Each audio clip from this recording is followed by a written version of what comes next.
श्रोता प्रेमियों, मैं राम सागर शास्त्री आप लोगों के समक्ष रखने जा रहा हूं विवेकानंद की कथा।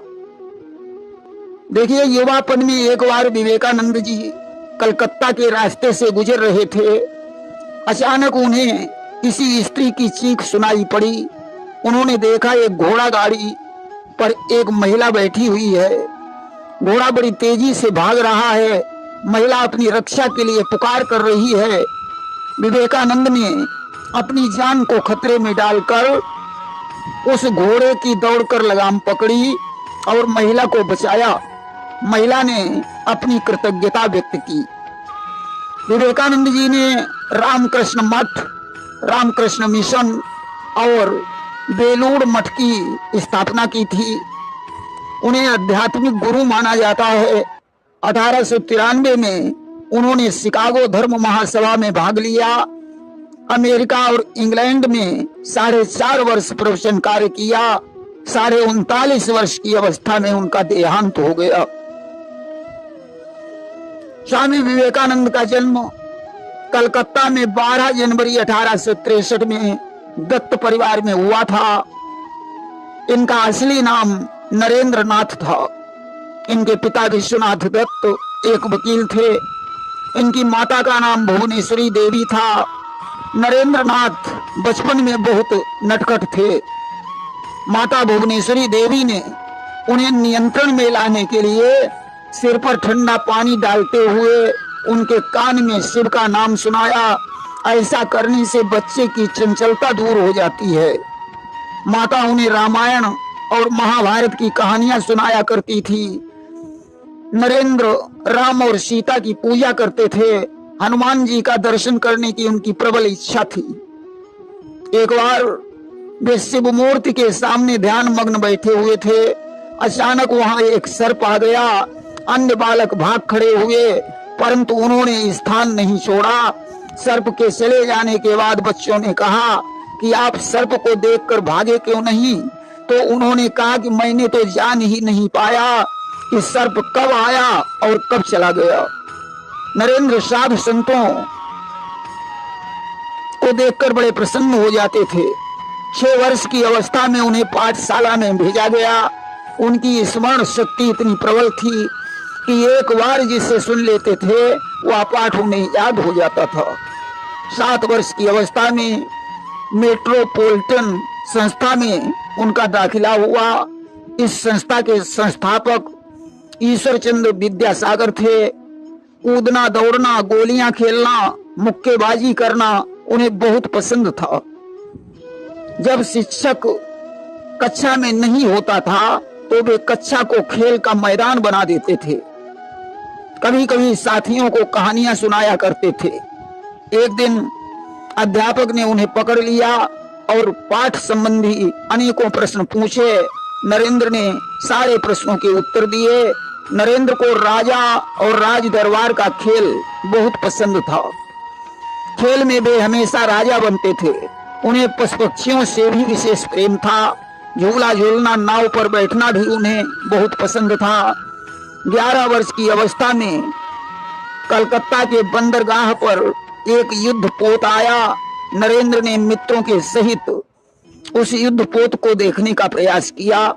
1881 में उन्होंने बीए की परीक्षा प्रथम श्रेणी में उत्तीर्ण की। उन्हें संगीत से भी प्रेम था। 4-5 वर्ष उन्होंने संगीत की शिक्षा प्राप्त की। इसके बाद वे एक हिंदू संत रामकृष्ण से मिले जो कलकत्ता के निकट दक्षिणेश्वर काली मंदिर में निवास कर रहे थे। वे आध्यात्मिक समस्याओं को सुलझाया करते थे। सचमुच रामकृष्ण एक सिद्ध पुरुष थे।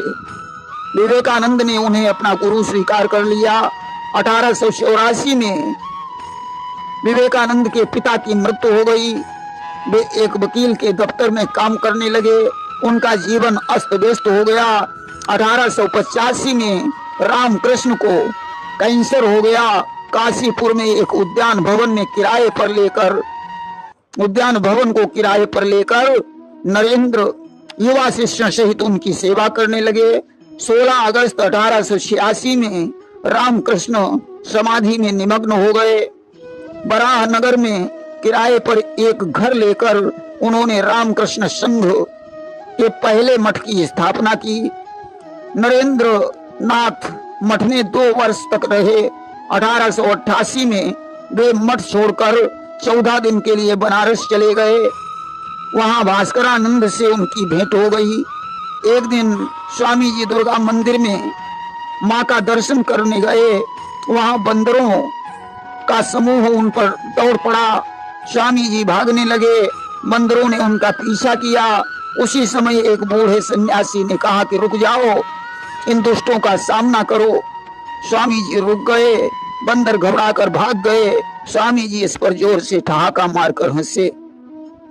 हाथरस में शरदचंद्र गुप्त को उन्होंने अपना शिष्य बनाया और ऋषिकेश होते हुए पुनः बराह नगर लौट आए। 1 वर्ष बाद पुनः प्रयाण किया। गाजीपुर होकर के कलकत्ता लौटे। 1890 में बराह मठ को छोड़कर उन्होंने फिर से भ्रमण किया। वे मैसूर और रामेश्वरम गए। अब उन्होंने अमेरिका की यात्रा की। मद्रास में उनके कई अनुयायी बने। 21 मई 1893 में वे बंबई से जहाज द्वारा श्रीलंका, सिंगापुर, हांगकांग, चीन और जापान गए। अमेरिका में 11 सितंबर 1893 को एक धर्म महासभा का उद्घाटन हुआ, जहां 4000 श्रोताओं की भीड़ थी। स्वामी विवेकानंद वहां पहुंचे। अध्यक्ष के अनुरोध पर उन्होंने भाषण दिया। उन्होंने कहा, अमेरिका वासी बहनों और भाइयों, ऐसा संबोधन करने पर जनता मंत्र मुग्ध हो गई। उन्होंने अपने छोटे से भाषण में दर्शाया कि हिंदू धर्म सभी धर्मों को सत्य समझता है और सभी धर्मों को स्वीकार करता है। पत्रकारों ने उनकी तारीफ के पुल बांध दिए। इस तरीके से वे अमेरिका में आध्यात्मिक आचार्य के रूप में स्वीकार किए गए। जून 1895 में सहस्त्र द्वीप गए, जहां वे 49 दिनों तक रहे। गुडविन स्वामी जी के भाषणों को लिपिबद्ध करते थे, जो उनके साथ भारत में आए थे, और भारत में ही उनकी मृत्यु हो गई। ज्ञान योग, राजयोग, कर्म योग, उनके भाषणों के 3 पुस्तकें छापी गईं। इंग्लैंड, यूरोप, अमेरिका में उनके अनेक शिष्य हो गए।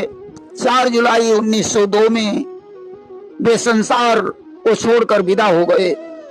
उनका संदेश था, उठो जागो और लक्ष्य प्राप्ति तक ठहरो मत। स्वामी विवेकानंद ने अपने उपदेश में यह भी कहा कि मनुष्य मनुष्य में कोई भेद नहीं है, समस्त शक्ति तुम्हारे भीतर है, किसी को दीनहीन समझना पाप है। उठो जागो और सो मत, अपने असली स्वरूप को पहचानो। आत्मा का न कभी जन्म होता है न मृत्यु। मैं शब्द ही दुर्बलता का मूल है।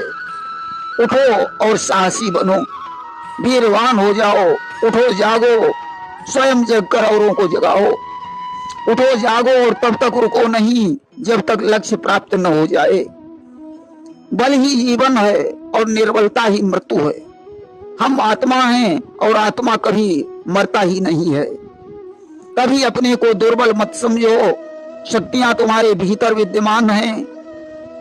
राष्ट्र को महान बनाने के लिए 3 चीजें आवश्यक हैं: सदाचार की शक्ति में विश्वास, ईर्ष्या और संदेह का परित्याग, सत्कर्म करने के लिए यत्नवान की सहायता। तुम स्वयं अपने भाग्य के निर्माता हो। आंखें मूंद लोगे तो अंधकार दिखाई देगा और आंखें खोलने पर प्रकाश दिखाई देता है। अपने को महान समझो तो तुम सचमुच महान बन जाओगे। या कभी मत सोचो कि मैं यह नहीं कर सकता हूँ। जिसे खुद पर विश्वास नहीं, उसे ईश्वर पर विश्वास कैसे हो सकता है।